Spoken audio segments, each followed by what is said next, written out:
ಅರುಣ್ ಕುಮಾರ್. ನಾನು 7ನೇ ತರಗತಿಯಲ್ಲಿ ಓದುತ್ತಿದ್ದೇನೆ. ನನ್ನ ಶಾಲೆಯ ಹೆಸರು ಸರ್ಕಾರಿ ಹಿರಿಯ ಪ್ರಾಥಮಿಕ ಶಾಲೆ ಅಡಿಬರುತ್ತೆ. ನಾನು ಮಾನವನ ಹೃದಯದ ಬಗ್ಗೆ ಕಾರ್ಯನಿರ್ವಹಿಸುತ್ತೇನೆ.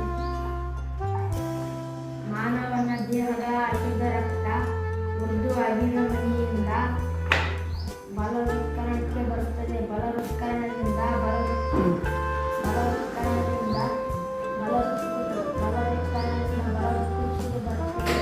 ಬಲವೃಕ್ಷಿಯಿಂದ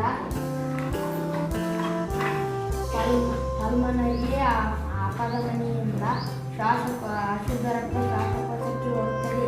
ಶ್ವಾಸಕೋಶದಲ್ಲಿ ಅಶುದ್ಧ ರಕ್ತ ಶುದ್ಧವಾಗಿ ಪಲ್ಮನರಿ ಅಭಿಧಮನಿಯಿಂದ ಎಡವೃತ್ಕರಣಕ್ಕೆ ಬರುತ್ತದೆ. ಎಡವೃತ್ಕರಣದಿಂದ ಎಡವೃಕ್ಷಿಗೆ ಬರುತ್ತದೆ. ಎಡವೃಕ್ಷಿಯಿಂದ ಮಹಾ ಅಪಧಮನಿ